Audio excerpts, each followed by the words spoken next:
ഓം ഗുരുബ്രഹ്മ ഗുരുർവിഷ്ണു ഗുരുദേവോ മഹേശ്വര ഗുരു സാക്ഷാത് പരബ്രഹ്മ തസ്മൈ ശ്രീ ഗുരവേ നമ. എല്ലാ ഭക്തമക്കൾക്കും എൻ്റെ വിനീതമായ പ്രണാമം. സർവമക്കളെയും ഭഗവാനിൽ അർപ്പിക്കുന്നു. ഓം ലോക സമസ്ത സുഖിനോ ഭവന്തു. സർവർക്കും ശാന്തിയും സമാധാനവും ഈശ്വരകൃപയും ഉണ്ടാകണമെന്ന് പ്രാർത്ഥിക്കുന്നു. നമുക്ക് ശ്രീകൃഷ്ണനാമം ചൊല്ലാം. ജയ ജനാർദ്ദന കൃഷ്ണ രാധികാപതേ ജനവിമോചന കൃഷ്ണ ജന്മമോചന ഗരുഡവാഹന കൃഷ്ണ ഗോപികാപതേ നയനമോഹന കൃഷ്ണ നീരജേക്ഷണ സുജന ബാന്ധവ കൃഷ്ണ സുന്ദരാകൃതേ മദന കോമള കൃഷ്ണ മാധവ ഹരേ വസുമതീപതേ കൃഷ്ണ വാസവാനുജ വരഗുണാകര കൃഷ്ണ വൈഷ്ണവാകൃതേ സുരുചിരാനന കൃഷ്ണ ശൗര്യവാരിധേ പുരഹരാർച്ചിത കൃഷ്ണ പാർത്ഥസാരഥേ മുരഹര വിഭോ കൃഷ്ണ മുക്തിദായക വിമലപാലക കൃഷ്ണ വല്ലവീപതേ കമലലോചന കൃഷ്ണ കാമദായക വിമലഗാത്രവ കൃഷ്ണ ഭക്തവത്സല ചരണപല്ലവം കൃഷ്ണ തരുണമേ കോമളം ചരണപല്ലവം കൃഷ്ണ തരുണ കോമളം കുവലയേക്ഷണ കൃഷ്ണ കോമളാകൃതേ തവ പദാംബുജം കൃഷ്ണ ശരണമേകണേ ഭുവനനായക കൃഷ്ണ പാവനാകൃതേ ഗുണഗണോജ്വല കൃഷ്ണ നളിനലോചന പ്രണയവാരിധേ കൃഷ്ണ ഗുണഗണാകര രാമസോദര കൃഷ്ണ ദീനവത്സല കാമസുന്ദര കൃഷ്ണ പാഹി സർവദാ നരകനാശന കൃഷ്ണ നരസഖാജയ ദേവകീസുത കൃഷ്ണ കാരുണ്യാമുധേ കംസനാശന കൃഷ്ണ ദ്വാരകവാസിൻ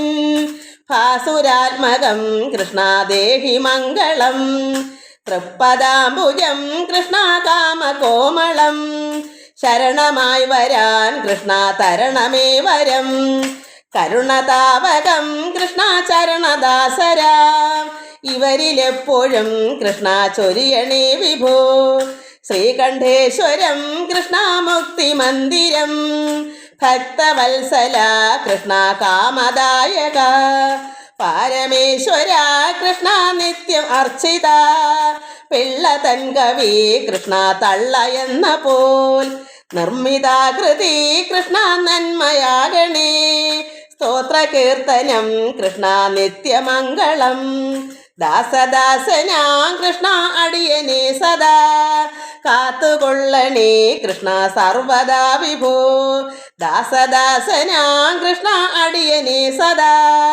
കാത്തുകൊള്ളണേ കൃഷ്ണ സർവദാ വിഭോ.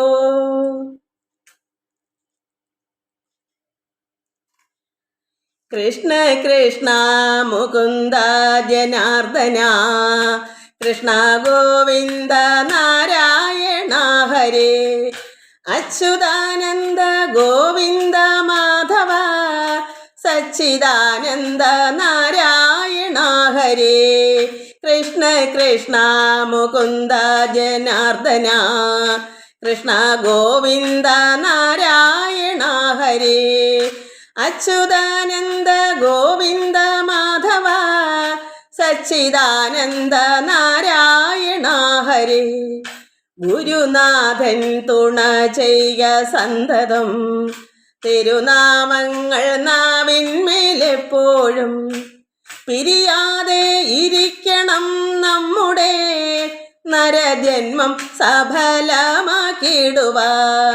ഗുരുനാഥൻ തുണ ചെയ്യ സന്തതം തിരുനാമങ്ങൾ നാവിന്മേലെപ്പോഴും പിരിയാതെ ഇരിക്കണം നമ്മുടെ നരജന്മം സഫലമാക്കിടുവാൻ കൃഷ്ണ കൃഷ്ണ മുകുന്ദ ജനാർദ്ദന കൃഷ്ണ ഗോവിന്ദ നാരായണ ഹരേ അച്യുതാനന്ദ ഗോവിന്ദ മാധവ സച്ചിദാനന്ദ നാരായണ ഹരേ.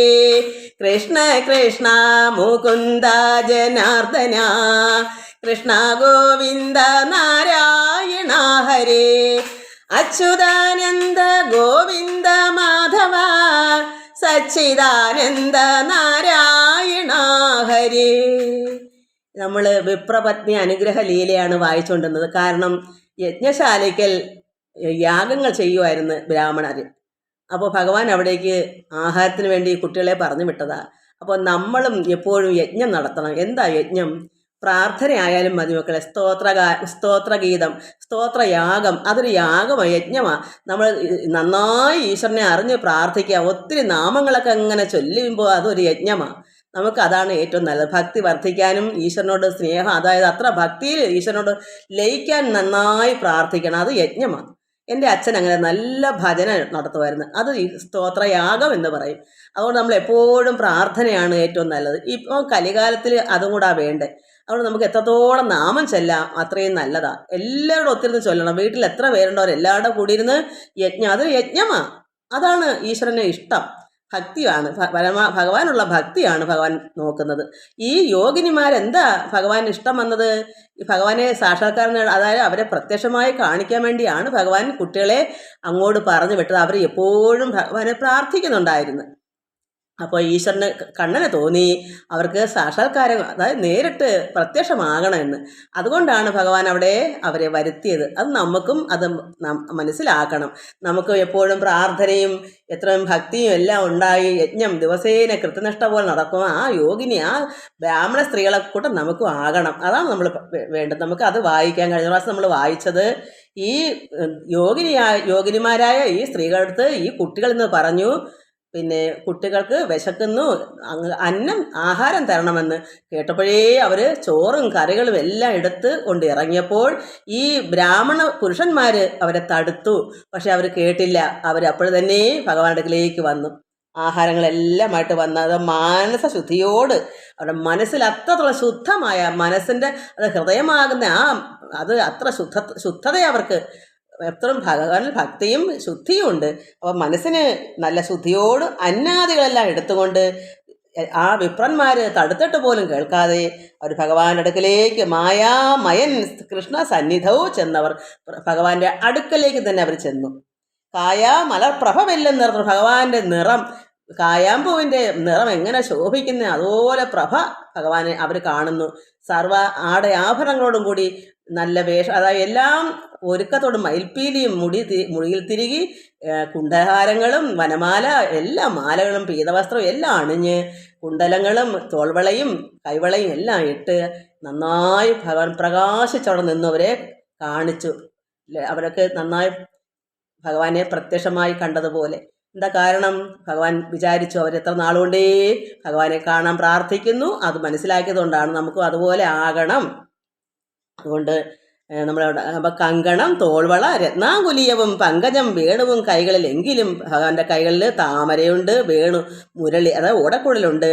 തൻ കരമൊന്ന് ഭഗവാന്റെ ഒരു കൈ ശ്രീതാമാവ് തന്നോട് തോളിൽ കന്ധരേ വച്ച് ഈ ഗോപാലനെ നോക്കി നിൽക്കുകയാണ്. ഈ കുട്ടികൾ പോയിട്ട് വരുന്നവരും. അപ്പോൾ ഭഗവാൻ പറഞ്ഞു വിട്ട് എന്താ, അവിടെ സ്ത്രീകളുടെ ചിത്തത്തിൽ ചെന്ന് പറയൂ, അവരുടെ മനസ്സിൽ അവർക്കറിയാം, അവരോട് പറഞ്ഞാൽ മതി എന്ന് പറഞ്ഞതനുസരിച്ച് ഭഗവാൻ അവരെ നോക്കി നിൽക്കുക. അവർ വരുന്നതും കാത്ത്.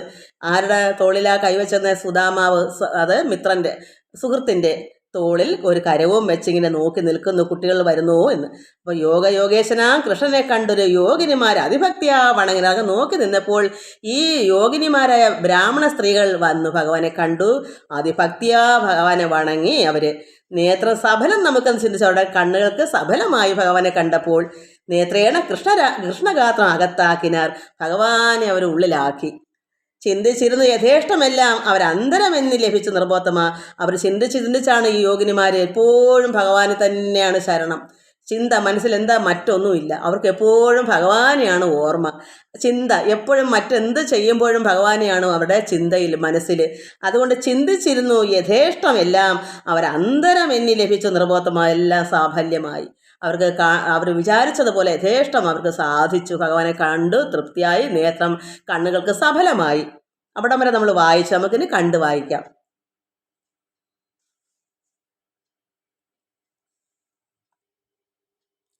നേത്രം സഫലം നമുക്കെന്നു ചിന്തിച്ചു നേത്രേണ കൃഷ്ണഗാത്രം അകത്താക്കിനാർ. ചിന്തിച്ചിരുന്നു യഥേഷ്ടമെല്ലാം അവരന്തരമെന്നീ ലഭിച്ചു നൃപോത്തമ. പരീക്ഷത്തിനോട് പറയുന്നു, നൃപോത്തമ രാജാവേ, ഇതെല്ലാം അവർക്ക് സഫലമായി ഈ യോഗിനിമാർക്ക്. കാരുണ്യമൂർത്തിയാം കൃഷ്ണനങ്ങ് ആരണനാരികളോട് ഒരു മന്ദഹാസാന്വിതം മന്ദം പറഞ്ഞു. സുഖമല്ലി എല്ലാവർക്കും മന്നിടത്തിൽ അതിമുഖ്യരല്ലോ നിങ്ങൾ. ഭഗവാൻ എന്താ അവരോട് പറഞ്ഞത്? കാരുണ്യമൂർത്തി ഭഗവാൻ. ആരണനാരിമാർ, ആരണർ എന്ന് വെച്ചാൽ ബ്രാഹ്മണ സ്ത്രീകൾ, നാരി സ്ത്രീ, ആരണ കൃഷ്ണനങ്ങ് ആരണ, ആരണൻ എന്ന് പറഞ്ഞാൽ ബ്രാഹ്മണര്, നാരിമാർ. അപ്പം കൃഷ്ണൻ ആരണ നാരികളോട് മന്ദഹാസം പുഞ്ചിരിച്ചോട് പറയുന്നു. അപ്പോൾ ഇതിവിടെ വായിക്കുമ്പോൾ ഭഗവാൻ കാരുണ്യമൂർത്തി കൃഷ്ണൻ അങ്ങ് ആരണ നാരികളോട് ഒരു മന്ദഹാസാന്വിതം എന്ന് വായിക്കണം. അപ്പോൾ ബ്രാഹ്മണ സ്ത്രീകളായിരിക്കുന്ന യോഗിനിമാരുടെ ഭഗവാൻ മന്ദഹാസാന്വിതം പുഞ്ചിരിച്ചുകൊണ്ട് ചോദിക്കുന്നു, മന്ദം പറഞ്ഞ് സുഖമല്ലി എല്ലാവർക്കും എന്ന് ഭഗവാൻ സന്തോഷത്തോടുകൂടി പുഞ്ചിരിയോടുകൂടി ചോദിക്കുന്നു. ഈ യോഗിനിമാരായ ഭഗവാനെ തന്നെ എപ്പോഴും ചിന്തിച്ചിരിക്കുന്ന യോഗിനിമാരായ സ്ത്രീകളോട് ചോദിക്കുന്നു, സുഖമല്ലി എല്ലാവർക്കും മന്നിടത്തിൽ അതിമുഖ്യരല്ലോ നിങ്ങൾ. എന്താ കാരണം? ഭൂമിയിൽ മന്നിടം, ഈ ഭൂമിയിൽ അതിമുഖ്യരാണ് ഈ സ്ത്രീകൾ. സാധാരണ സ്ത്രീകളല്ല അവർ യോഗിനിമാരാണ്. അതുപോലെ അത്രമാത്രം യോഗിനിമാർക്കുള്ള മഹിമ മറ്റൊരു സ്ത്രീകൾക്കും ഇല്ല. പരമാത്മാവിൽ ചേർന്ന് ലയിക്കുന്ന ഒരു യോഗിനി എന്ന് പറഞ്ഞാൽ ഭഗവാനോട് ചേർന്നിരിക്കുക, ലയിക്കുക.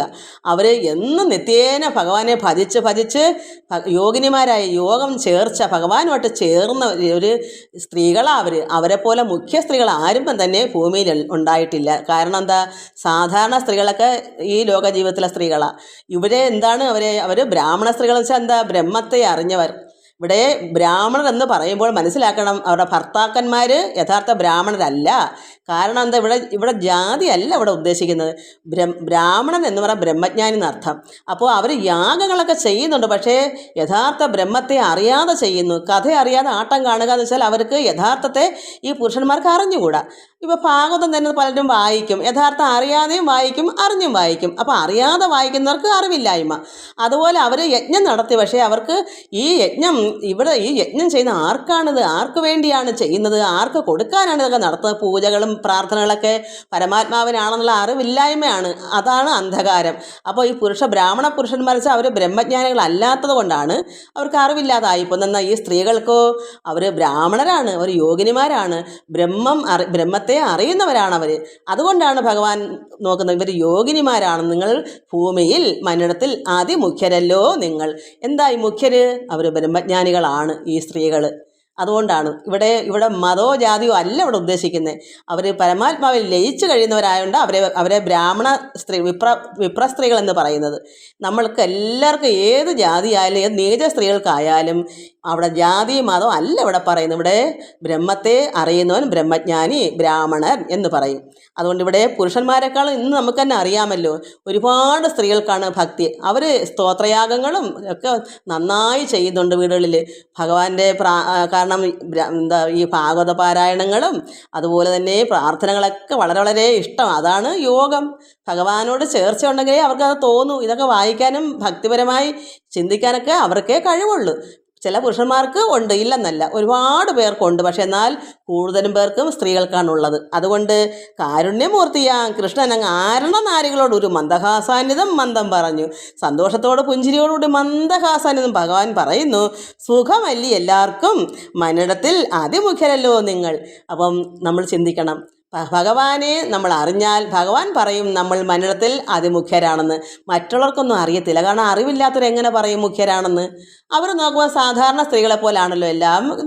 ഈ ഭൂമിയിൽ പ്രപഞ്ചത്തിൽ ഈ ലോകത്തിലെ എല്ലാവർക്കും തുല്യം നമ്മൾ കഴിയുമ്പോൾ ഒരു യഥാർത്ഥ ഭക്തനായാൽ അവർക്ക് എന്ത് അറിവുണ്ടെന്ന് സാധാരണ സ്ത്രീകൾക്ക് അറിയില്ല. അവർ വിചാരിക്കും അവരെ പോലെയാണ് എല്ലാവരും എന്ന്. അത് അറിവില്ല. എന്നാൽ ഭഗവാൻ പരമാത്മാവായ കൃഷ്ണൻ പറയും, നിങ്ങൾ ഭൂമിയിൽ അതിമുഖ്യരല്ലോ. അങ്ങനെ പറയും. നിങ്ങൾക്ക് സുഖമല്ലേ എന്ന് ഭഗവാൻ ചോദിക്കും. കാരണം എന്താ? ഭഗവാനിൽ ലയിക്കുന്നതുകൊണ്ട്, ഈശ്വരനെ അറിയുന്നതുകൊണ്ട്. എന്നാൽ ഇനി എന്തു വേണ്ടത് ചൊല്ലുവിൻ.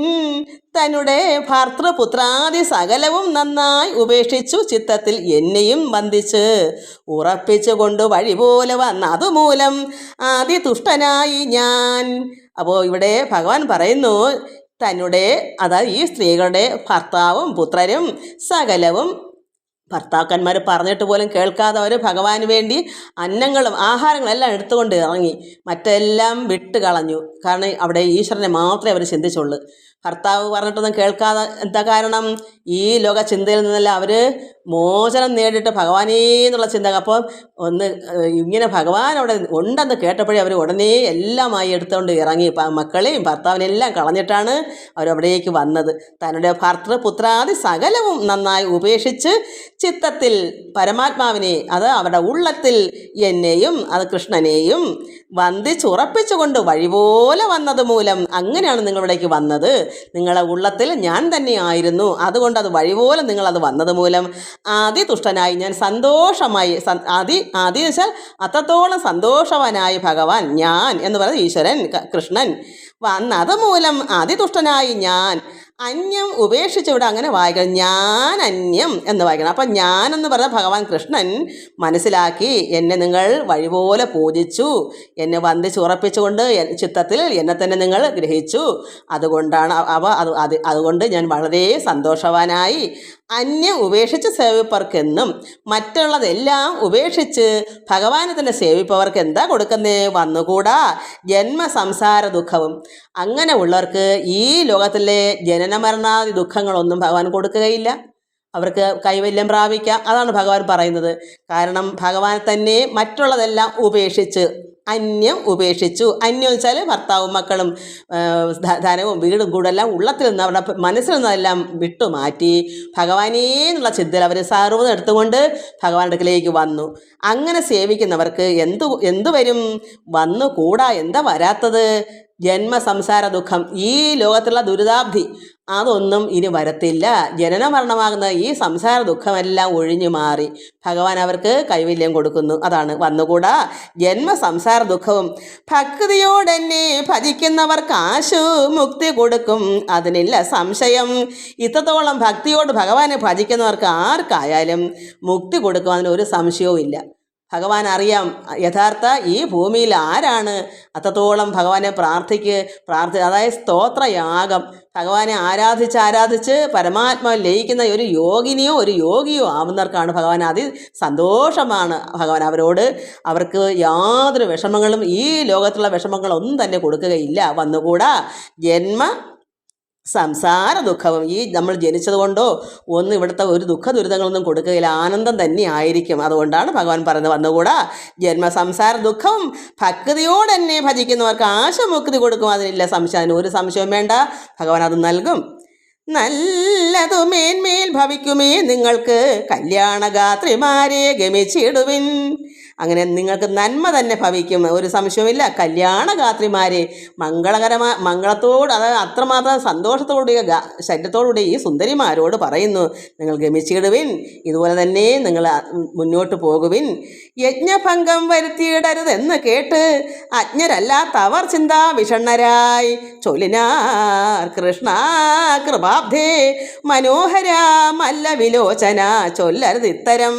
യജ്ഞഭംഗം വരുത്തിയിടരുതെന്ന് പറയുമ്പോൾ അവരുടെ മനസ്സിനകത്ത് എന്താണ്?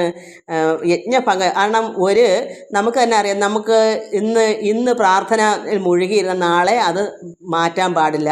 യജ്ഞത്തിന് ഭംഗം വരുത്തിക്കൂടാ.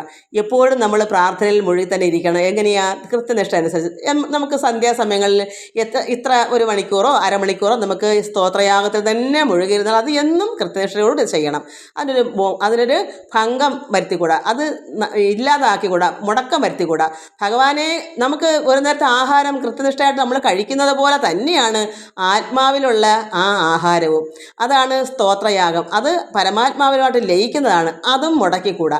ആഹാരം മുടക്കാത്തത്, ഈ ലോകത്തിലുള്ള ശരീരത്തിന് വേണ്ടി ആഹാരങ്ങളും എല്ലാം നമ്മൾ എങ്ങനെയാണ് മുടക്കാത്തത്, അതുപോലെ തന്നെയാണ് നമുക്ക് യജ്ഞഭംഗം വരുന്നൂടാ. എപ്പോഴും പ്രാർത്ഥന നമുക്ക് വേണം. ഒരു ദിവസം മുടങ്ങിയ അത്രയ്ക്കുള്ള ഒരു എന്താ പറയുക, ഈശ്വരനുള്ള ചേർച്ച കുറഞ്ഞു പോകും. അത് മുടങ്ങാൻ പാടില്ല.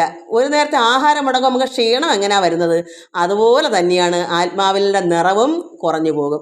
അതുകൊണ്ട് ഭഗവാൻ പറഞ്ഞ് യജ്ഞഭംഗം വരുത്തിയിടരുതെന്ന് കേട്ട് അജ്ഞരല്ലാത്തവർ ചിന്താവിഷണ്ണർ, അവർക്ക് ഒരു അജ്ഞാനമില്ല, അവരുടെ മനസ്സ് ശുദ്ധമാണ്, അവർക്ക് ഒരു ചിന്ത കൊണ്ട് അവർക്ക് ചിന്തയിലൊരു വിഷമം തോന്നി, എന്താ അങ്ങനെ പറയുന്നതെന്ന്.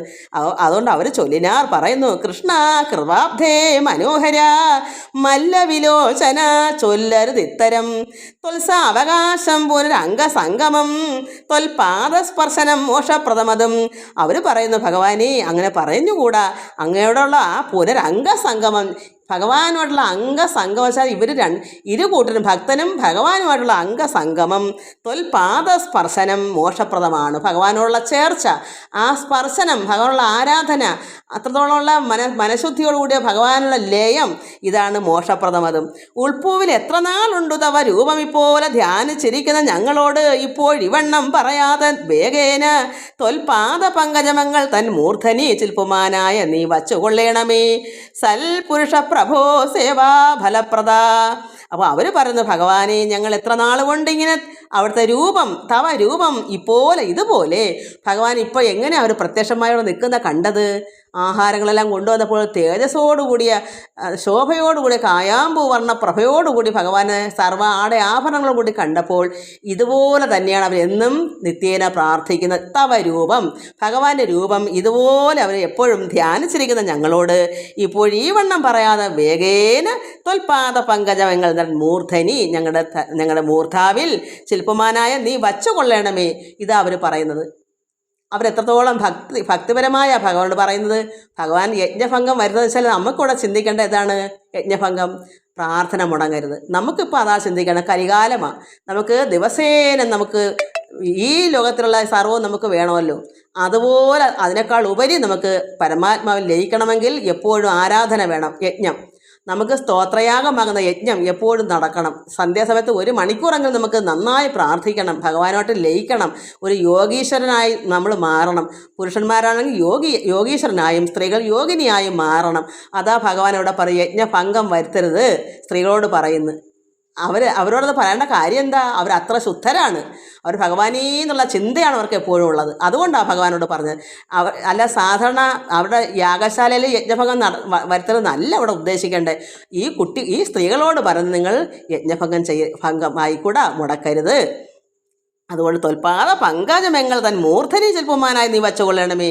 ഞങ്ങളുടെ മൂർധാവിൽ ഭഗവാന്റെ പാദപങ്കജം വച്ചുകൊള്ളണമേ. സൽപുരുഷപ്രഭോ സേവാ ഫലപ്രദാൻ. ഇവർ അത്രത്തോളം സേവിക്കുന്നു ഭഗവാനെ. അങ്ങനെ ഫലപ്രദാനൊക്കെ ഭഗവാനോട് പറഞ്ഞു, നിൻപദാം ഭോരുക സ്പർശനാലങ്ങളെ അൻപോട് ഉപേക്ഷിച്ചു ബന്ധുക്കളെങ്കിലോ തുമ്പ കമ്പങ്ങളെന്നെ നിൻപദമൂലേ തമ്പുരാനേ വസിച്ചിടാം അതേ നല്ലു.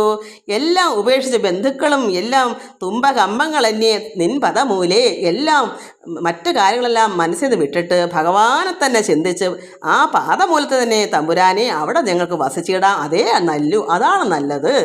അങ്ങനെ നമ്മളും വിചാരിക്കണം, നമുക്ക് ഈ ലോക ചിന്തകളെല്ലാം വേണ്ടെന്നല്ല, പക്ഷെ നമ്മുടെ ഉള്ളത്തിൽ എപ്പോഴും പരമാത്മാവ് തന്നെ മതി. ആ പരമാത്മാവിൻ്റെ ആ പാദപത്മത്തിൽ നമുക്ക് വസിക്കണം, അതാ നല്ലത്. ഇവർ പറയുന്നത് അങ്ങനെ തന്നെയാണ്. ഭഗവാനോടൊപ്പം ചേർന്ന് തുമ്പ കമ്പങ്ങൾ എന്നീ നിൻ പദമൂലേ തമ്പുരാനെ വസിച്ചിടാം, അതേ നല്ലു, അതാ നല്ലത്. എല്ലാം ഭഗവാൻ അർപ്പിച്ച് ഭഗവാനോട്ട് ചേർന്ന് ഭഗവാന്റെ പാദപീഠത്തിൽ നമുക്ക് എപ്പോഴും സേവകയായ ദാസിയായിട്ട് ഒരു ഭക്തനായിട്ട് ഒരു ഭക്തയായിട്ട് നമുക്ക് കഴിഞ്ഞുകൂടാ, അതാണ് നല്ലത്. ഏവം ദ്വിജവരനാരിമാർ വാക്ക് കേട്ട പ്രമുദ ഭക്തവത്സലൻ ചൊല്ലിനാൻ. ഈ ദ്വിജവര നാരിമാർ, ഈ ബ്രാഹ്മണ സ്ത്രീകൾ പറയുന്നത് കേട്ടപ്പോൾ, ഇവിടെ നല്ല ബ്രഹ്മജ്ഞാനികളായ യോഗിനിമാരായ ബ്രാഹ്മണ സ്ത്രീകളാണ് ഇവർ. അവർ പറഞ്ഞു കേട്ടപ്പോൾ ഭഗവാൻ എന്തു പറയുന്നു, എങ്കലേ ദത്തമായൊരു മനോഭക്തി തങ്കലുള്ളവർക്ക് ഞാനും പ്രിയനാമത്. അപ്പോൾ ഭഗവാനിൽ തന്നെ മനോഭക്തി, മനസ്സിൽ അത്രത്തോളം ഭക്തിയുള്ള ആരായാലും എങ്കലേ ഭഗവാനിൽ ദത്തമായൊരു അത്രത്തോളം മനോഭക്തി ഉള്ളവർക്ക് അങ്ങനെ ഉള്ള ഞാനും പ്രിയനാമത്, ഭഗവാനും അവരുടെ പ്രിയമാണ്. നമുക്ക് ആർക്കും ചിന്തിക്കാം, ആരും ആയിക്കൊള്ളട്ടെ, നമുക്ക് ഭഗവാനിൽ എത്രത്തോളം ഭക്തിയുണ്ട്, പ്രിയമുണ്ട്, അതുപോലെ ഭഗവാനും അങ്ങനെ തന്നെ എന്നാണ് ഇവിടെ പറയുന്നത്. ഏവം ദ്വിജവര നാരിമാർ വാക്ക് കേട്ട് ആവർമുത ഭക്തവത്സലൻ ചൊല്ലിനാൻ എങ്കലേ ഈ കൃഷ്ണനിൽ ദത്തമായൊരു മനോഭക്തി തങ്കലുള്ളവർക്ക്. ആർക്കാണ് ഭഗവാനിൽ ഇങ്ങനെ ഭക്തി ഉള്ളവർക്ക്? അവരിൽ ഞാനും ഭഗവാനും അങ്ങനെ നമ്മളിലോട്ട് പ്രിയമാണ്. അന്യോന്യം അംഗസംഗ അനുരാഗാദികൾ എന്നിലെ ഞാൻ അവർ തന്നിലും നിശ്ചയം. അന്യോന്യം അങ്ങോട്ടും ഇങ്ങോട്ടും, ഭക്തൻ ഭഗവാനിലും ഭഗവാൻ ഭക്തനിലും, അങ്ങോട്ടും ഇങ്ങോട്ടും. അതെന്താ? അങ്ങോട്ടും ഇങ്ങോട്ടും അന്യോന്യം അംഗസംഗ അനുരാഗാദികൾ. ഭഗവാൻ നമ്മളിപ്പോൾ നമുക്ക് തന്നെ നമ്മുടെ മനസ്സിൻ്റെ ഉള്ളത്തിൽ പരമാത്മാവിനെ ചിന്തിച്ചും സ്നേഹിച്ചും ഉള്ളത്തിൽ നമുക്ക് ഭഗവാന്റെ രൂപം തവ രൂപം നമുക്ക് ദർശിച്ചുകൊണ്ട് ഭഗവാന്റെ അടിമുടി എപ്പോഴും പാദം തൊട്ട് ശിരസ് മുടി വരെയും കേശാദി പാദവും പാദാദി കേശാന്തവും ധ്യാനിച്ചും ഭഗവാനെ കെട്ടിപ്പിടിച്ചും ആലിംഗനം ചെയ്തും, അല്ലെങ്കിൽ ഒരു വിഗ്രഹമാവട്ടെ ആ വിഗ്രഹത്തിനെ കുളിപ്പിച്ചും അതിനെ തുടച്ചും ചന്ദ്രൻ ചാർത്തിയും ഭഗവാന് മുത്തം കൊടുത്തും ഇങ്ങനെ അന്യോന്യ അനുരാഗങ്ങൾ ആരാണ് ചെയ്യുന്നത്? ഭഗവാൻ അങ്ങനെ സ്നേഹിക്കുന്നത് ആരാണ്? അങ്ങനെ ഉള്ളവർക്ക് അതാണ് അന്യോന്യ അംഗസംഗ അനുരാഗാദികൾ. ഭഗവാനുള്ള സ്നേഹം, അനുരാഗം നമുക്ക് അത് എനിക്ക് യഥാർത്ഥത്തിൽ പറഞ്ഞുതരാൻ പറ്റും. നമുക്ക് ഒരു സമയം, ഇപ്പം എനിക്ക് വയ്യാത്തോണ്ടാണ്, ഞാനൊരു സമയം ഭഗവാനെ എടുത്തുകൊണ്ട് ഈ തോളെ വെച്ചുകൊണ്ട് പോകും. കുഞ്ഞിനെ എടുത്തുകൊണ്ട് പോകുന്നൊക്കെ പോയി പൈപ്പിൻ്റെ മുട്ടി കൊണ്ടുപോയി കുളിപ്പിച്ച് തുടച്ച് എന്തൊക്കെയാ ചെയ്യുക. അതുപോലെ അതാണ് ഇവിടെ അംഗസംഗ അനുരാഗം അത്രയ്ക്ക് നമുക്ക് വേണം. ഒരു ഭക്തനും ഒരു ഭക്തയ്ക്കും ഒക്കെ വേണം. അങ്ങനെ ഭഗവാനെ അന്യോന്യം അംഗസംഗ അനുരാഗാദികൾ എന്നിലേ, അങ്ങനെ ഭഗവാനിൽ ആർക്കാ ഉള്ളത്? അപ്പോൾ എന്നിൽ ഞാൻ അവർ തന്നിൽ നിശ്ചയം. ഒരു കുഴപ്പമില്ല. അങ്ങനെ ഉള്ളവർക്കുള്ള കൂടെ ഭഗവാനും അങ്ങനെ തന്നെ നിശ്ചയമാണ്. ഒരു ദാക്ഷിണ്യവും ഇല്ല. അങ്ങനെയുള്ള ഭഗവാനാണ്. സർവവും എങ്കൽ ഇരിക്കുന്നു ഞാനും ഈ സർവത്തിലും ഇരിക്കുന്നതു നിത്യമായി. നിത്യവും ദിവസേന ഭഗവാൻ സർവവും എങ്കൽ ഭഗവാനിലിരിക്കുന്നു. ഈ ലോകത്തുള്ള സർവ്വതും ഭഗവാനിലിരിക്കുന്നു. അത് ഞാനും ഈ സർവ്വത്തിലാണ്. അപ്പോൾ സർവ്വതും ഭഗവാനിലിരിക്കുന്നു, ഭഗവാൻ സർവ്വത്തിലും ഇരിക്കുന്നു. അപ്പോൾ നമ്മളിലും ഇരിക്കുന്നു, ഭഗവാൻ സർവ്വത്തിലും ഇരിക്കുന്നു. അപ്പോൾ നമ്മൾ മനസ്സിലാക്കണം, എവിടെയെങ്കിലും ആരിലെങ്കിലും ഇല്ലാതുണ്ടോ? പക്ഷേ ആരും യഥാർത്ഥത്തെ അറിയുന്നില്ല. അതുകൊണ്ട് അവരറിയുന്നില്ല. എല്ലാവരുടെ ഉള്ളത്തിലുണ്ട്, പക്ഷെ അവർ തിരിച്ചറിയുന്നില്ല. സർവ്വത്തിലും ഭഗവാൻ ഇരിപ്പുണ്ട്. അതാണ് ഇവിടെ പറയുന്നത്. സർവവും എങ്കലിരിക്കുന്നു, ഈ ലോകം മൊത്തവും ഭഗവാനിലിരിക്കുന്നു. അതുപോലെ ഞാനും ഈ സർവ്വത്തിലും ഇരിക്കുന്നു. അപ്പം നമ്മളിൽ ഓരോരുത്തരിലും എല്ലാ സർവ്വ ജീവജാലങ്ങളിലും ഉണ്ട്. അറിയുന്നവരറിയുന്നു, അറിയാത്തവർ അറിയുന്നില്ല എന്ന് മാത്രം. അതുകൊണ്ടാണ് ഭഗവാൻ പറയുന്നത് സർവ്വവും എങ്കിലിരിക്കുന്നു ഞാനും ഈ സർവ്വത്തിലും ഇരിക്കുന്നു നിത്യമായി എപ്പോഴും. ഏവമല്ലോ പരമാർത്ഥമിന് നിങ്ങൾ ഏവരും പോയി യജ്ഞപാഠം പ്രവേശിക്ക. ഭഗവാൻ പറഞ്ഞു, നിങ്ങൾ ഏവമല്ലോ സർവത്തിലും ഭഗവാൻ വസിക്കുന്നു, സർവരിലും ഭഗവാൻ വസിക്കുന്നു. അങ്ങനെ പറഞ്ഞിട്ട് പരമാർത്ഥമിന് നിങ്ങൾ ഏവരും പോയി യജ്ഞപാഠം പ്രവേശിക്കുക. അവരവർ ധ്യാനത്തിലേക്ക് പോവുക. യജ്ഞപാഠം വെച്ചാൽ അവരവർ, നമുക്ക് എപ്പോഴും ഭഗവാൻ പറയുന്നു നമുക്കെപ്പോഴും ധ്യാനം, ഈശ്വരനെ മനസ്സറിഞ്ഞ് ചിത്തശുദ്ധിയോടുകൂടി ഭഗവാനെ ധ്യാനിക്കുക, യജ്ഞപാഠം പ്രവേശിക്കുക. വന്ദിച്ചു പത്നിമാർ കൃഷ്ണനെ മാനസം തന്നിലാക്കി അവർ ശാല പൊക്കിയിടിനാർ. ഭഗവാനെ തന്നെ ഈ പത്നിമാർ മാനസം ഭഗവാനെ അവരുടെ മനസ്സിൽ തന്നിലാക്കി. എന്നിട്ട് അവർ അവരുടെ ശാലയിലേക്ക് പോയി. യജ്ഞാധിപനായ ബ്രാഹ്മണൻ തന്നുടെ യജ്ഞാധിപാങ്കന കൃഷ്ണനെ കാണാതെ യജ്ഞകർമ്മത്തെയും ഭൂസുരൻ തന്നുടെ ആജ്ഞയും ലംഘിക്കരുതാഞ്ഞവൾ പിന്നെ നാരായണനെ സ്മരിച്ചു മരിച്ചുടൻ പാരാതെ സൽഗതി വന്നിതത്യത്ഭുതം. അങ്ങനെ അവർക്ക് ഈ ഭൂസുരർക്ക് ഇത് കാണാൻ പറ്റിയോ? അവർ യജ്ഞമൊക്കെ ചെയ്തു, അവർ നന്നായി യജ്ഞം ചെയ്തു. പക്ഷേ അവർക്ക് തിരിച്ചറിവുണ്ടായില്ല. അവർക്ക് അജ്ഞരാണ്, അറിവില്ലായ്മ ഉണ്ടായി. അതുകൊണ്ട് അവരെന്ത് ചെയ്തു? ഈ ഭൂസുരൻ ബ്രാഹ്മണർ യജ്ഞകർമ്മത്തെയും ഭൂസുരൻ തന്നുടെ ആജ്ഞയും ലംഘിക്കരുതാഞ്ഞവൾ പിന്നെ. അപ്പോൾ അവരുടെ ഈ ഭൂസുരന്മാരുടെ ആജ്ഞകളൊന്നും വകവെക്കാതെ ഭഗവാനെ പോയി കണ്ടതുകൊണ്ട് അവർ നാരായണനെ സ്മരിച്ചു മരിച്ചുടൻ പാരാതെ സൽഗതി വന്ന് അത്യത്ഭുതം. അവർക്ക് സൽഗതി ഉണ്ടായി. എന്നാൽ ഈ ബ്രാഹ്മണർക്കത് പറ്റിയോ? ഈ പുരുഷന്മാർക്കത് പറ്റിയോ? കേശവൻ തന്നുടെ ശബ്ദഗ്രഹണേന പാശങ്ങൾ തീർന്നുടൻ മുക്തി ലഭിക്കയാൽ മാധവനെ സദാ മന കർമ്മഭി സേവിപ്പവർക്ക് എന്തു ചൊല്ലേണ്ടു മന്നവ. അപ്പോൾ ഇങ്ങനെ അവർക്ക് ഈ സ്ത്രീകൾക്ക് സൽഗതി ഉണ്ടായി. ഭഗവാനെ തന്നെ യജ്ഞമാടത്തിൽ പ്രവേശിക്കുക എന്ന് ഭഗവാൻ പറഞ്ഞു. നിങ്ങൾ പോയി അവിടെ ചെന്ന് ശാലപൊക്ക് നിങ്ങളുടെ ഭവനത്തിലേക്ക് പോയി അവിടെ യജ്ഞം നടത്തി കഴിയൂ, പ്രവേശിക്കുക. പക്ഷേ ഭഗവാൻ തന്നെ അവർ എപ്പോഴും സ്മരിച്ചു, ഓർത്തോർത്ത് അവർ മരിച്ചപ്പോൾ എന്ത് വന്നു? സൽഗതി വന്നു. അപ്പോൾ മറ്റുള്ളവർക്ക് കിട്ടിയോ? പുരുഷന്മാർക്ക് കിട്ടിയോ? അവരെ തടഞ്ഞു നിർത്തിയതല്ലേ ഉള്ളൂ. അവർക്ക് വല്ലതും അറിവുണ്ടോ? പക്ഷേ ഈ സ്ത്രീകൾക്ക് അവർക്ക് അനുഗ്രഹം പറഞ്ഞിരുന്നു. പരമാത്മാവിനെ പ്രത്യക്ഷമാകാനും അവർക്ക് സൽഗതി ഉണ്ടാകാനും അവർക്ക് യോഗമുണ്ടായിരുന്നു. അതുകൊണ്ടാണ്. അത് ആര് തടഞ്ഞാലും പറ്റത്തില്ല. അവർക്ക് കിട്ടേണ്ടത് കിട്ടിയേ പറ്റൂ. കേശവൻ ഭഗവാൻ കൃഷ്ണൻ തന്നെ ശബ്ദഗ്രഹണേന പാശങ്ങൾ തീർന്നുടൻ മുക്തി ലഭിക്കാൻ അവർക്ക് എന്ത് വന്നു? പാശങ്ങളെല്ലാം തീർന്ന് ഭഗവാൻ പറയുന്ന കേട്ടോ. ശബ്ദഗ്രഹണേന ഭഗവാൻ ഇതൊക്കെ പറഞ്ഞ് അതെല്ലാം അവർ മനസ്സിലാക്കിയപ്പോൾ അവർക്ക് എല്ലാ ദോഷങ്ങളും പാശങ്ങൾ കെട്ടുകളെല്ലാം അവരുടെ ബന്ധു മിത്രങ്ങൾ മക്കൾ ഇങ്ങനെയുള്ള എല്ലാ എല്ലാ കെട്ടും അറ്റിട്ട് മുക്തി ലഭിക്കയാൽ മാധവനെ സദാ അപ്പം അങ്ങനെ അവർക്ക് കിട്ടിയെങ്കിൽ ഇങ്ങനെയുള്ള ഈ ബ്രാഹ്മണ സ്ത്രീകൾക്ക് ഗതി ലഭിച്ചുവെങ്കിൽ, മോക്ഷം ലഭിച്ചു എങ്കിൽ മാധവനെ സദാ നമ്മൾ നമുക്കുള്ളതാണ്. അവർക്ക് അങ്ങനെ കിട്ടിയെങ്കിൽ ഭഗവാൻ കൃഷ്ണനെ നമ്മൾ സദാ എപ്പോഴും വാക്ക്, മനസ്സ്, കർമ്മം, വാക്കുകൊണ്ടും മനസ്സുകൊണ്ടും കർമ്മം കൊണ്ടും സേവിപ്പവർക്ക് എന്തു ചൊല്ലേണ്ടു മന്നവ? പരീക്ഷത്തെ പറയൂ. ശ്രീശോമഹാമന് ചോദിക്കുന്നു. സർവദാ ഈ ഭക്തമക്കളായ നമ്മൾ ഭാഗവതവും വായിച്ച് ഭഗവാനെ ഇങ്ങനെ പ്രാർത്ഥിച്ചും സദാ എപ്പോഴും വാക്കുകൊണ്ടും മനസ്സുകൊണ്ടും കർമ്മം കൊണ്ടും ചെയ്യുന്ന എല്ലാം ഭഗവാൻ അർപ്പിച്ച് ചെയ്യുന്ന ജനങ്ങൾക്ക് അങ്ങനെ ആരാണ് അങ്ങനെ സേവിക്കുന്നത്? അവർക്ക് എന്ത് ചൊല്ലേണ്ടു മന്നവ? അവരുടെ കാര്യം പറയണമോ? ഈ സ്ത്രീകൾക്ക് ഇത്രയും ഗതി ലഭിച്ചെങ്കിൽ നമ്മളെ ഈ ഭാഗവത പാരായണങ്ങൾ എപ്പോഴും ഭക്തിപൂർവ്വം കേട്ടത് പോരാ പോരാ പോരാ എന്നും പറഞ്ഞിരിക്കുന്ന മക്കളുണ്ട് ഇതിനകത്ത്. അങ്ങനെയുള്ളവരുടെ കാര്യം പറയണോ? എത്രമാത്രം ഗതി ലഭിക്കും, മോക്ഷം കിട്ടും?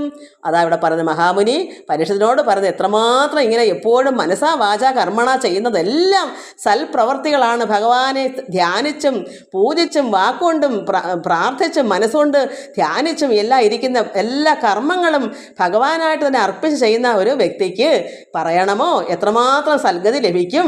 അതാ അവിടെ പറയുന്നത്. ആരണ നാരിമാർ നൽകിനോരന്നവും പൂരണമാമാർ ഭക്ഷിച്ച് തൃപ്തരായി. അവർ ഈ നാരിമാർ ബ്രാഹ്മണ സ്ത്രീകൾ, ആരണ നാരിമാർ ബ്രാഹ്മണ സ്ത്രീകൾ കൊണ്ടുകൊടുത്ത അന്നം, ആഹാരം പൂരണമാമാർ നന്നായി തൃപ്തികരമായി അവർ ഭക്ഷിച്ചു തൃപ്തരായി. പൂരണമാമാർ വെച്ചാൽ എന്താണ്? അത്രത്തോളം അവർ സന്തോഷം. കാരണം നമ്മൾ തൃശ്ശൂർ പൂരം എന്ന് കേൾക്കുന്നില്ലേ? അവിടെ എത്രമാത്രം ഒരു പൂരമാ ഉത്സവം, അതുപോലെ അവർ അത്രത്തോളം പൊടിപൂരമായിട്ട് അവർ ആഹാരം കഴിച്ചു, തൃപ്തി വന്നു. ഗോവിന്ദ രാമാദി ബാലകന്മാർ അവർ ഗോവൃന്ദമോടെ വ്രതം പൊക്കിയത് അദ്ദിനം. ആ ദിവസം അവർ സന്തോഷത്തോടെ ഇതെല്ലാം ഭക്ഷിച്ചു. ഈ ആഹാരങ്ങളെല്ലാം തൃപ്തികരമായി ഭക്ഷിച്ച് അവർ ആ ദിവസം അവരുടെ വ്രതത്തിലേക്ക് പോയി. എല്ലാവരും ഗോവന്മാരും പിന്നെ പശുക്കളും എല്ലാം ആ ദിവസം അവർ അങ്ങ് പോയി. ലോക വിശുദ്ധി വരുത്തുവാനായി കൊണ്ട് ലോകനാഥൻ മനുജാകൃതി കൈക്കൊണ്ട് ഓരോരോ ലീലകൾ ഈ വണ്ണമൊക്കെയും നാരായണൻ പരൻ ചെയ്യുന്നു മായയാ. ഈ പരമാത്മാവായ ഭഗവാൻ ലോകനാഥൻ മനുജാകൃതി മനുഷ്യ രൂപം എടുത്ത് ഓരോരോ ലീലകൾ, ഭഗവാന്റെ ലീലകളെല്ലാം ഇങ്ങനെ ഒക്കെ നടത്തി ഭഗവാൻ നാരായണൻ പരൻ ചെയ്യുന്നു മായയാ. ഭഗവാന്റെ മായ കൊണ്ട് എങ്ങനെ വന്നു? മർത്യനായി വന്നു. ഭഗവാൻ കൃഷ്ണൻ രൂപമെടുത്തു. ഭഗവാന്റെ മായയാൽ, ഭഗവാന്റെ വിഷ്ണു മായ കൊണ്ട് രൂപമെടുത്ത് ഭൂമിയിൽ വന്നിട്ട് ഭഗവാൻ ഓരോരോ ലീലകൾ കാണിച്ച് നമ്മളെല്ലാം എന്താ ചെയ്യുക? മോക്ഷം തരുന്നു. ദുഷ്ടരെയൊക്കെ നിഗ്രഹിച്ചിട്ടും കാരണം ശിഷ്ടരായ ഭക്തജനങ്ങളെ രക്ഷിച്ചും മോക്ഷം കൊടുത്തും ഭഗവാന്റെ ലീലകൾ ഇതെല്ലാം. അതാണ് ഇവിടെ ഓരോരോ ലീലകൾ ഈ വണ്ണം ഒക്കെയും നാരായണൻ പരൻ ചെയ്യുന്നു മായയാ. ഭഗവാന്റെ മായ കൊണ്ട് നമുക്കെല്ലാം മോക്ഷപ്രദമാക്കി വെക്കുന്നു, എല്ലാവർക്കും ആനന്ദം നൽകുന്നു. എന്നാൽ ദുഷ്ടരായവർക്ക് എന്ത് ചെയ്യുന്നു? അവർക്ക് വേണ്ടുന്ന ശിക്ഷ അവർക്കും കൊടുത്തിട്ട് ഭക്തന്മാരെ രക്ഷിക്കുകയും ചെയ്യുന്നു. വേണ്ടുന്നതൊക്കെ തരാൻ വേണ്ടി ഭഗവാൻ മനുജാകൃതി കൈക്കൊണ്ട് ഈ ഭൂമിയിൽ വന്ന് അവതരിച്ചു. നമുക്ക് ഭക്തന്മാർക്ക് വേണ്ടിയും എല്ലാം ഭഗവാൻ ലോകനാഥൻ, നമ്മുടെ പിതാവായ ദൈവം ആ കാരുണ്യം കൊണ്ട് നമുക്ക് വേണ്ടി ഇവിടെ ഭൂമിയിൽ അവതരിച്ചപ്പോൾ നമുക്ക് അത്രത്തോളം യജ്ഞം നടത്തണം. ദിവസേന യജ്ഞം മുടക്കരുത്, ഭംഗം വരുത്തിക്കൂടാ. ഭഗവാനെ പ്രാർത്ഥിക്കുക തന്നെ ചെയ്യണം. ആരണേന്ദ്രന്മാർ അറിഞ്ഞു മുകുന്ദനെ കാരണനായ നാരായണൻ എന്നതും. അങ്ങനെ വന്നപ്പോൾ എന്ത് മതി? ഈ സൽഗതി വരുത്തിയപ്പോൾ ഈ സ്ത്രീകൾക്കെല്ലാം മോക്ഷം കിട്ടിയപ്പോൾ അവർ എപ്പോഴും യജ്ഞഭംഗം വരുത്താതെ പ്രാർത്ഥനയിൽ മുഴുകി ഇരുന്നപ്പോൾ അവർക്ക് മോക്ഷമൊക്കെ വന്നെന്ന് അറിഞ്ഞപ്പോൾ ഈ പുരുഷന്മാരെന്ത് ചെയ്തു? ഇത് മനസ്സിലായി. അവർക്ക് കുറേശ്ശെ ഭഗവാൻ ആരണേന്ദ്രന്മാർ, ഈ ബ്രാഹ്മണ പുരുഷന്മാർ ഭഗവാനെ, മുകുന്ദനെ കാരണനായ ഭഗവാൻ നാരായണൻ എന്നെന്ന് അവർ മനസ്സിലാക്കി. ഇത് ഈ കൃഷ്ണൻ യഥാർത്ഥ ഒരു സാധാരണക്കാരനല്ല, ഇത് പരമാത്മാവായ ഭഗവാൻ നാരായണനാണ്. ആരണർ തമ്മിൽ പറഞ്ഞു തുടങ്ങിനാർ. ഇവർ ഈ ബ്രാഹ്മണ പുരുഷന്മാർ ഭഗവാൻ ഇത് യഥാർത്ഥ നാരായണനാണെന്ന് അവർ തമ്മിൽ പറഞ്ഞു തുടങ്ങി. കാരണം എല്ലാറ്റിനും ജഗദീശ്വരൻ നാരായണനായ കൃഷ്ണനിൽ കർമ്മങ്ങൾ നേരെ സമർപ്പിക്ക വേണം എല്ലാവരും. അപ്പോൾ ഈ ആരണന്മാരിത് മനസ്സിലാക്കി തങ്ങളെ അവർ പറഞ്ഞു തുടങ്ങി, ഇത് ഭഗവാൻ കൃഷ്ണൻ യഥാർത്ഥത്തിൽ സാധാരണ ഒരു മനുഷ്യനല്ല, ഇത് ഭഗവാൻ പരമാത്മാവാകുന്നു, ഇത് വിരാട് പുരുഷനായ നാരായണനാകുന്നു എന്നൊക്കെ തമ്മിൽ പറഞ്ഞിട്ട് അവർ എന്ത് വന്നു, നാരായണ കൃഷ്ണനിൽ കർമ്മങ്ങൾ നേരെ സമർപ്പിക്കുക വേണം എല്ലാവരും. അപ്പോൾ അവർക്കൊക്കെ കുറേശ്ശെ മനസ്സിലാക്കി വരും. നമ്മളിത് കുറേശ്ശെ വായിച്ച് നമ്മുടെ വീട്ടിലുള്ള മക്കൾക്കും ഭർത്താവാണെങ്കിൽ ഭാര്യയ്ക്കും, ഭാര്യയാണെങ്കിൽ ഭർത്താവിനും കൊടുത്ത് മനസ്സിലാക്കി പഠിപ്പിക്കണ വേണ്ടേ. ചിലർ കേൾക്കും, ചിലർ കേൾക്കുകയില്ല. കേൾക്കാത്തവർ കേൾക്കേണ്ട, ചെവിയുള്ളവർ കേട്ടാൽ മതി. നന്നാവാൻ പറഞ്ഞിട്ടോട് നന്നായിക്കൊള്ളും, അല്ലാത്തവരെ നമുക്ക് പറഞ്ഞിട്ട് കാര്യമില്ലല്ലോ. അതുകൊണ്ട് ഇതെല്ലാം നമ്മൾ മനസ്സിലാക്കി കൊടുക്കണം വീട്ടിലുള്ള എല്ലാവർക്കും. അതുകൊണ്ട് നാരായണനായ ഭഗവാൻ കൃഷ്ണനിൽ കർമ്മങ്ങൾ നമ്മുടെ ജോലി എന്ത് കർമ്മമാണോ അതെല്ലാം നേരെ സമർപ്പിക്കുക വേണം എല്ലാവരും. സർവ്വ കാര്യങ്ങളും ഭഗവാന് സമർപ്പിക്കണം. നമ്മൾ എന്താണ് അന്നൊന്ന് ചെയ്യുന്നത് ഇതെല്ലാം ഈശ്വരാർപ്പണമായി ചെയ്യുക. അപ്പോൾ നമുക്ക് എന്ത് വരും, ഫലത്തിന് ഒരു ദോഷം ഉണ്ടായി വരത്തില്ല, കടം കയറി കിടക്കുകയില്ല. നമ്മൾ നന്മ തിന്മകൾ ചെയ്യുന്നതിൻ്റെ ഇതിലെ കർമ്മഫലങ്ങൾ നമ്മൾ ആഗ്രഹിക്കാതെ സർവ്വം ഭഗവാൻ അർപ്പിച്ച് ചെയ്താൽ നമുക്ക് കടബാധ്യത പോലെയുള്ള കടം ഉണ്ടായി വരത്തില്ല. നമ്മൾ കർമ്മം ചെയ്തൊന്നും കൂലി ചോദിക്കാതെ, ഫലം ആഗ്രഹിക്കാതെ, ഫലേച്ഛ കൂടാതെ ഭഗവാനിൽ അർപ്പിച്ച് ചെയ്യണമെന്നാണ് പറയുന്നത്. മൂലം നനക്കിലോ വൃക്ഷമെല്ലാം തെളിഞ്ഞാലോ ഫലം വേണ്ടതൊക്കെ സിദ്ധമാം. മൂലം നനക്കിലോ വൃക്ഷമെല്ലാം തെളിഞ്ഞാലോ, നമ്മളൊരു മരത്തിൻ്റെ ചുവട്ടിൽ നന്നായി വെള്ളവും വളവും ഇട്ടാൽ എന്ത് വരും, ആ വൃക്ഷം നന്നായി തെളിഞ്ഞ് പൂവും കായൊക്കെ നല്ല ഫലം വർദ്ധിക്കും. നന്നായി ഇലകളൊക്കെ തളിർത്ത് അത് പുഷ്പം വന്നിട്ട് അതിൽ ഫലം വന്നിട്ട് നന്നായി ഫലം തരും. അതുപോലെ എന്താ ഇവിടെ പറയുന്നത്, ഭഗവാനിൽ മൂലം നനക്കിലോ, പരമാത്മാവായ ഭഗവാൻ കൃഷ്ണനിൻ്റെ പാദപീഠത്തിൽ നമ്മൾ നനയ്ക്കണം മക്കളെ. പാദപീഠത്തിൽ നിന്ന് നമ്മൾ കണ്ണുനീരാകുന്ന ജലം കൊണ്ട് ഭഗവാന്റെ ആ പാദത്തിലേക്ക് ഒഴുകുക, പ്രാർത്ഥിക്കുക. വളം എന്താ? വളം പ്രാർത്ഥന. അപ്പോൾ ഭഗവാന്റെ ആ മൂലത്തിൽ, ഭഗവാന്റെ ചുവട്ടിൽ ഭഗവാൻ പരമമായ ഒരു വൃക്ഷമാണ്.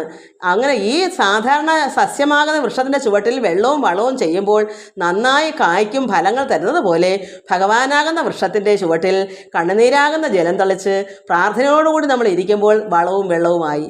അപ്പോൾ എന്ത് കിട്ടും? വൃക്ഷത്തിൽ നിന്ന് എന്താ കിട്ടുന്നത്? ഫലം. നല്ല നല്ല പഴവർഗ്ഗങ്ങൾ കിട്ടും, അമൃത് കിട്ടും, ആനന്ദം നുകരാം. അതാണ് ഇവിടെ പറയുന്നത്. അപ്പോൾ മൂലം നനക്കിലോ വൃക്ഷമെല്ലാം തെളിഞ്ഞാലോ ഫലം വേണ്ടതൊക്കവേ സിദ്ധമാം. കർമ്മധർമാദികൾ മൂലം അറിയാതെ ജന്മങ്ങൾ ഏറെ നാൾ ചെയ്യലും നിഷ്ഫലം. കർമ്മധർമാദികൾ മൂലം അറിയാതെ, ഭഗവാനാകുന്ന മൂലത്തെ നമ്മൾ അറിയാതെ കർമ്മങ്ങളൊക്കെ എത്ര ചെയ്താലും, എത്രമാത്രം പൂജാകാര്യങ്ങളൊക്കെ ചെയ്താലും, പിന്നെ ധർമ്മങ്ങൾ, അന്നദാനങ്ങളോ ഒക്കെ നമ്മൾ ചെയ്യും. ഇന്ന് ഒരുപാട് പേർക്ക് കാശുണ്ടെങ്കിൽ ഇഷ്ടം പോലെ ജനങ്ങൾക്ക് ധർമ്മം, അന്നദാനം, മറ്റു ധർമ്മങ്ങൾ, സഹായങ്ങളൊക്കെ ചെയ്താലും മൂലത്തെ അറിയാതിരുന്നാൽ നിഷ്ഫലമാണ്. നമ്മൾ മൂലത്തെ അറിയണം. ആരായി മൂലം? പരമാത്മാവാകുന്ന മൂലത്തെ, ഈശ്വരനെ അറിയാത്രത്തോളം കാലം നമ്മൾ എന്തൊക്കെ യാഗങ്ങളോ കർമ്മങ്ങളോ ഒക്കെ ചെയ്തിട്ടും ഒരു ഫലവുമില്ല. എല്ലാവരും പറയും പ്രവൃത്തി നന്നായാൽ നല്ല, പക്ഷെ നല്ലത് തന്നെയാണ്, പ്രവൃത്തി നന്നായി തന്നെ ഇരിക്കണം, ദാനധർമ്മങ്ങളൊക്കെ ചെയ്യണം. പക്ഷേ നമ്മൾ കൈവല്യം പ്രാപിക്കണമെങ്കിൽ ഭഗവാനെ നമ്മൾ അറിഞ്ഞ് ധ്യാനിച്ച് നമ്മുടെ ഉള്ളത്തിൽ ഈശ്വരനെ ഇരുത്തണം. നമ്മൾ യോഗിനിയായി തീരണം, ഒരു യോഗിയായി തീരുക. എങ്ങനെ യോഗിയാകുന്നത്? നമ്മൾ എത്ര ധർമ്മം നടത്തിയാൽ അത് യോഗി ചേരുന്നത് എങ്ങനെയാണ്? നമ്മൾ അന്നദാനം നടത്തുന്നത് വലിയ ദാനധർമ്മം, അത് അന്നം പോലെ ദാനധർമ്മം വേറൊന്നുമില്ല. അത് പ്രവൃത്തിയിലെ കർമ്മം നല്ലത് തന്നെയാണ്. ഭഗവാൻ നമ്മൾ ലയിക്കണമെങ്കിൽ നമ്മൾ ലയിച്ച് തന്നെ ചേരണം. അത് പ്രാർത്ഥനയിൽ കൂടി നമുക്ക് ലയിക്കാം, ഈശ്വരനിൽ ചേരാം. അപ്പോഴാണ് ഒരു യോഗിയാകുന്നത്. അത് വരാത്തോളം കാലം നമ്മൾ എത്ര ദാനധർമ്മം ചെയ്താലും ഒരു ഫലവുമില്ല, അത് നിഷ്ഫലമാണെന്നാണ് പറയുന്നത്. അത് ചെയ്തുകൊണ്ട് ദോഷമൊന്നും വരത്തില്ല, പക്ഷേ ഭഗവാനിൽ ചേരാൻ പറ്റുകയില്ല, കൈവല്യം പ്രാപിക്കാൻ പറ്റുകയില്ല. ഈ നല്ല സൽക്കർമ്മങ്ങളെല്ലാം ചെയ്ത് അതിൽ കൂടി നമ്മൾ പരമാത്മാവിനെ കൂടെ രുചിച്ചറിഞ്ഞ് ആനന്ദപ്രാപ്തി ബ്രഹ്മാനന്ദം അനുഭവിച്ചാൽ മാത്രമേ കൈവല്യവും കിട്ടുകയുള്ളൂ. അതുകൊണ്ട് ഈശ്വരനിൽ പ്രേമമാകുന്ന ഭക്തി കൂടെ ഉണ്ടായാൽ എല്ലാം കൊള്ളാം. സൽപ്രവർത്തികളെല്ലാം നല്ലത് തന്നെ, അത് വേണം. ദുഷ്പ്രവൃത്തി പാടില്ല. എല്ലാ പ്രവൃത്തിയും നന്നായിരിക്കുകയും വേണം. അതോടൊപ്പം തന്നെ പരമാത്മാവിനെ അത്രത്തോളം സ്നേഹഭക്തി പ്രേമമാകുന്ന ഭക്തിയിൽ പ്രാർത്ഥിച്ച് ധ്യാനിച്ച് ലയം ഉണ്ടാകണം, ചേരണം, ബ്രഹ്മജ്ഞാനി ആകണം. അപ്പോഴാണ് നമ്മൾ ബ്രഹ്മത്തെ അറിഞ്ഞെങ്കിലേ ഒരു ബ്രഹ്മജ്ഞാനി ആകാൻ പറ്റൂ. അഹം ബ്രഹ്മാസ്മിയായി മാറുന്നത് ദാനധർമ്മം ചെയ്താൽ മാത്രം കിട്ടുകയില്ല, അത് പരമാത്മ ലയിക്കുമ്പോഴാണ് കിട്ടുന്നത്. അതുകൊണ്ട് മൂലം നനയ്ക്കിലോ വൃക്ഷമെല്ലാം തെളിഞ്ഞാലോ ഫലം വേണ്ടതൊക്കവേ സിദ്ധമാ. അപ്പോൾ ഭഗവാന്റെ മൂലത്തിൽ നമ്മൾ നനയ്ക്കണം മക്കളെ. ഭഗവാന്റെ മൂലത്തിൽ പാദപീഠത്തിലിരുന്ന് നമ്മൾ കണ്ണുനീരൊഴുക്കി ഭഗവാനെ എനിക്ക് വേണം, ഭഗവാനെ എനിക്ക് വേണം, പ്രേമമാകുന്ന ഭക്തി എനിക്കുണ്ടാകണം, ഭഗവാനെന്ന് പറഞ്ഞ് കണ്ണുനീരൊഴുകി ആ പാദപീഠം നനച്ച് തുടച്ച് കണ്ണുനീരാകുന്ന ജലം കൊണ്ട് തുടച്ച് ഭക്തിപൂർവ്വം പ്രാർത്ഥിക്കുക. അങ്ങനെ ഉണ്ടെങ്കിൽ മാത്രമേ നമുക്ക് എന്ത് കിട്ടൂ? ഫലം കിട്ടൂ. ഏത് ഫലം? ബ്രഹ്മജ്ഞാനിയാകാനുള്ള ഫലം, ബ്രഹ്മാനന്ദം അനുഭവിക്കാനുള്ള അത് നമുക്ക് ഉണ്ടാവൂ. അതാണ് ഇവിടെ പറയുന്നത്. അല്ലാതെ കർമ്മധർമാദികൾ ഈ യഥാർത്ഥത്തെ അറിയാതെ, പരമാത്മാവിനെ അറിയാതെ, അതാണ് മൂലം അറിയാതെ ജന്മങ്ങൾ ഏറെ നാൾ ചെയ്യുന്നത് നിഷ്ഫലം. ഈ ജനിച്ച് അന്ന് തൊട്ട് നമ്മൾ എന്തെല്ലാം ദാനധർമ്മങ്ങൾ മരിക്കോളം ചെയ്താലും മൂലത്തെ അറിയാതെ, ഈശ്വരനെ അറിയാത്തത്തോളം കാലം വെറുതെ നിഷ്ഫലമാകുന്നു. കേവലം വേദമൂല ആധാര കൃഷ്ണനെ സേവിച്ചില്ലെന്നല്ല ദോഷവും വന്നിതു. അപ്പോൾ അങ്ങനെ വേദമൂലാധാര കൃഷ്ണനെ നമ്മൾ സേവിച്ചില്ലെങ്കിൽ ദോഷവും വന്ന് ശുദ്ധിയില്ലാതിരുന്ന ആര്യമാർക്കൊക്കവേ. അപ്പോൾ ശുദ്ധി വേണം, പരമാത്മാ അതായത് എന്താ? മനഃശുദ്ധി. മനഃശുദ്ധിയോടുകൂടി തന്നെ പരമാത്മനെ സേവിക്കണം, ഈശ്വരനെ സേവിക്കണം. അല്ലെങ്കിൽ എന്ത് വരും? ദോഷവും വരും. ശുദ്ധിയില്ലാതെ നാരിമാർക്കൊക്കെ എന്താ? ദോഷം സംഭവിക്കത്തേ ഉള്ളൂ. ഈശ്വരനെ അറിയാത്തത്തോളം കാലം മനഃശുദ്ധിയോടുകൂടി പ്രാർത്ഥിക്കാതിരുന്നാൽ നമുക്ക് യാതൊരു ഫലവുമില്ല. അവിടെ എന്താ പിന്നെ ഉണ്ടാകുന്നേ? ദോഷം വരും. ശുദ്ധനാ കൃഷ്ണങ്ങൾ ഉത്തമ ഭക്തിയും സിദ്ധിച്ചു ഉത്തമ അത്യത്ഭുതം എന്നപ്പോൾ എന്താ? ശുദ്ധനാണ് ഭഗവാൻ, നിർമ്മലനാണ്.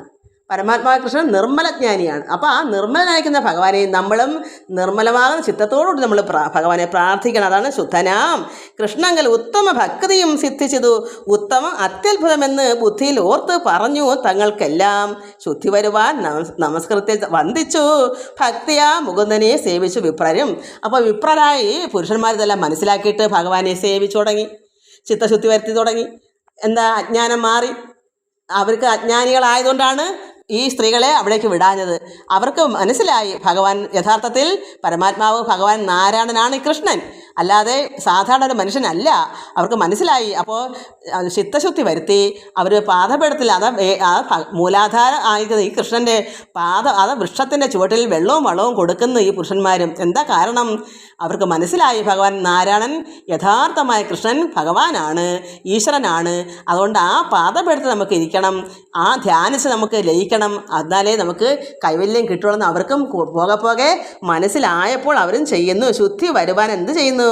സിദ്ധിച്ചത് ഉത്തമ ഭക്തി അത്ഭുതമെന്ന് ബുദ്ധിയിൽ ഓർത്തു പറഞ്ഞു തങ്ങൾക്കെല്ലാം. അവർ പുരുഷന്മാർ ബുദ്ധി അവർക്ക് മനസ്സിലായി സ്ത്രീകൾക്ക് കിട്ടിയ വരം അത്ര നല്ലതാണ്, അവർക്കിത് ആവശ്യമുണ്ടെന്ന് മനസ്സിലാക്കിയിട്ട് ശുദ്ധി വരുവാൻ നമസ്കൃത്യ വന്ദിച്ചു ഭക്തിയ മുകുന്ദനെ സേവിച്ചു വിപ്രരും. ഈ അജ്ഞാനികളായ വിപ്രന്മാർക്കും നന്മയുണ്ടാകുന്നു. അവർ മനസ്സിലാക്കി.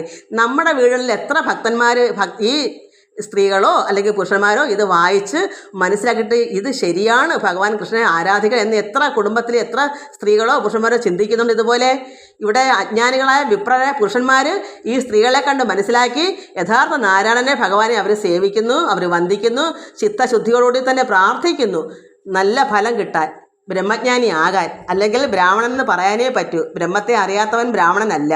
അതുകൊണ്ട് ആ സ്ത്രീകളെ കണക്ക് ആകാൻ അവർ നന്നായി സേവിച്ചു വിപ്രരും. കർമ്മങ്ങളും കർമ്മസാക്ഷിയും കർത്താവും നിർമ്മലൻ കൃഷ്ണൻ സമസ്തമെന്ന് ഓർത്തവർ. അപ്പോൾ ഈ കർമ്മങ്ങളും കർമ്മസാക്ഷിയും എല്ലാം കർത്താവൊക്കെ ആരാണ്? അതാണ് മക്കളെ ഞാൻ പറയുന്നത്. നമ്മൾ ഈ പറയുന്ന ഞാനും എന്നിലിരിക്കുന്ന ഭഗവാൻ ഇത് പറയിപ്പിക്കുന്നു, കേൾക്കുന്ന മക്കളെ നിങ്ങളിലിരിക്കുന്ന ഭഗവാനെ നിങ്ങളെ കൊണ്ട് കേൾപ്പിക്കുന്നു. കർമ്മവും കർമ്മസാക്ഷിയും കർത്താവും എല്ലാം ആരാ? ഈ പറഞ്ഞു തരുന്ന എന്നിലിരിക്കുന്ന ഭഗവാനാണ്. കേൾക്കുന്ന നിങ്ങളുടെ ഇതെല്ലാം കർത്താവും കർമ്മവും ക്രിയ എല്ലാം ഈ ഭഗവാൻ കൃഷ്ണൻ തന്നെയാണ്, നാരായണൻ തന്നെയാകുന്നു. അതാണ് ഇവിടെ പറയുന്നത്. കർമ്മങ്ങളും കർമ്മസാക്ഷിയും കർത്താവും നിർമ്മലൻ കൃഷ്ണൻ സമസ്തമെന്നോർത്തവർ. ആ വിപ്രന്മാർക്കും എല്ലാം മനസ്സിലായി, എത്രത്തോളം അവർക്ക് അറിവുണ്ടായി. ഇത് നമ്മളെ ഓരോ വീടുകളിൽ ഇത് ഉണ്ടാവണം. ഇതിനാണിത് വായിച്ച് പഠിക്കുന്നത്. നമ്മുടെ വീട്ടിൽ ആർക്കാണത് ഇല്ലാത്തത് അവരോട് ഇതങ്ങനെ ആയി തീരണം. നിർമ്മലൻ കൃഷ്ണൻ സമസ്തമെന്നോർത്ത് അവർ എല്ലാം ഭഗവാൻ തന്നെയാകുന്നു. ഈ ലോകം മൊത്തം നിറഞ്ഞിരിക്കുന്ന ഭഗവാൻ തന്നെയാണ് സർവത്തിലും എന്നവർ മനസ്സിലാക്കിയിട്ട് കൽമഷാധീശനാം ഭോജാധിപങ്കലെ കൽമഷ ഭീതികൾ വന്നു തടുക്കയാൽ. അപ്പോൾ ഇവിടെ കൽമഷാധീശനാം കൽമഷങ്ങളെല്ലാം അകറ്റുന്ന ഭഗവാന് ഭോജാധിപൻ തങ്കലെ. എന്താ ഭോജാധിപൻ? കംസൻ അങ്ങനത്തെ ആളായിരുന്നല്ലോ. കംസന് ഭഗവാനെ ഭക്തിയോടല്ല പ്രാർത്ഥിച്ചത്, ഭയത്തോടുകൂടിയായിരുന്നു. അതുപോലും ഭഗവാനോടെ കൈവല്യം കൊടുത്തു. ഭഗവാൻ എപ്പോഴും കൃഷ്ണ കൃഷ്ണ എന്ന് പറഞ്ഞതുകൊണ്ട് കൽമഷാധീശനാം ഭോജാധിപങ്കലെ കൽമഷ ഭീതികൾ. അപ്പോൾ കൽമഷത്തെ പാപമായിട്ട് നിറഞ്ഞിരിക്കുന്ന കംസന് പോലും കൽമഷ ഭീതികൾ വന്ന് തടുക്കയാൽ ജന്മ മരണ നിവർത്തി ചെയ്യും പരൻ ചിന്മയൻ കൃഷ്ണനെ കണ്ടില്ല വിപ്രനും. അപ്പോൾ ഇവിടെ നമ്മൾ എപ്പോഴും ചെയ്തത്? ഭോജാധിപന് പോലും അവിടെ കിട്ടി? മോക്ഷം കിട്ടി. ഭഗവാന്റെ കയ്യാൽ മരണപ്പെട്ടു. കാരണം എപ്പോഴും കൃഷ്ണ കൃഷ്ണ എന്ന് ഭീതി കൊണ്ട് ഭയം കൊണ്ട് വിളിച്ചു. അപ്പോൾ കൽമഷാധീശനായ അത്രമാത്രം പാപിയായ കംസന് പോലും കൃഷ്ണ കൃഷ്ണ എന്നുള്ള ആ ഒരു പ്രാർത്ഥനയല്ലേ, ഭീതി കൊണ്ടാണെന്നല്ലേ ഉള്ളൂ. ഭയം കൊണ്ടാലും ഭഗവാൻ തന്നെയാണല്ലോ ഉച്ചരിച്ചുകൊണ്ടിരുന്നത്. അങ്ങനെ സർവ്വപാപത്തെയും മാറ്റി ഭഗവാൻ എല്ലാവർക്കും മോക്ഷം കൊടുക്കുന്നു. ജനന മരണങ്ങളെല്ലാം ജന്മ മരണം നിവർത്തി ചെയ്യും. ജനന മരണത്തെ ചെയ്യും? നിവർത്തി ചെയ്യും. ഈ സംസാര ദുഃഖതെല്ലാം കരകയറ്റും. ജനിക്കാൻ വേണ്ട മരിക്കാൻ വേണ്ട ഭഗവാൻ ചെയ്യും? കൈവല്യം കൊടുക്കുന്നു. അതായത് ഭീതി കൊണ്ടായാലും ഭഗവാനെ ചിന്തിക്കുക. ഭക്തി കൊണ്ടും പ്രേമമാകുന്ന ഭക്തി കൊണ്ടെല്ലാം ഭക്തന്മാർക്ക് ഇതെല്ലാം ചെന്നാൽ ഇപ്പോഴും ഈ വിപ്രന്മാർക്ക് ഇതെല്ലാം സംഭവിച്ചു കഴിഞ്ഞു. ആര് മുഖാന്തരം? ആ വിപ്ര സ്ത്രീകൾ ഇത്രയെല്ലാം ചെയ്തപ്പോൾ അവരും മനസ്സിലാക്കി ഒരു കുടുംബം ആ വിപ്രന്മാർക്കും ഇതെല്ലാം സാധിച്ചു. നമുക്കും ഓരോ വീടുകളിലും ഇങ്ങനെ ആയിത്തീർന്നാൽ നമുക്ക് നന്മ. അപ്പോൾ ഭഗവാന്റെ യഥാർത്ഥമായ വൃക്ഷമാണ്, ലോകത്തിലെ വലിയ വൃക്ഷമാണ് പരമാത്മാവായ കൃഷ്ണൻ. ആ വൃക്ഷത്തിൻ്റെ മൂട്ടിൽ ചുവട്ടിൽ പാദപീഠത്തിൽ നമ്മളും കണ്ണുനീരൊഴുക്കി പ്രാർത്ഥിക്കുക. അതാണ് ജലം. കണ്ണുനീരാകുന്ന ജലം, പ്രാർത്ഥനയാകുന്ന വളം. ഇതെല്ലാം ചേരുമ്പോൾ നമുക്കും ഫലം സിദ്ധിക്കും. എല്ലാവർക്കും നമസ്കാരം. ഹരി ഓം ഹരി ഓം ഹരി ഓം.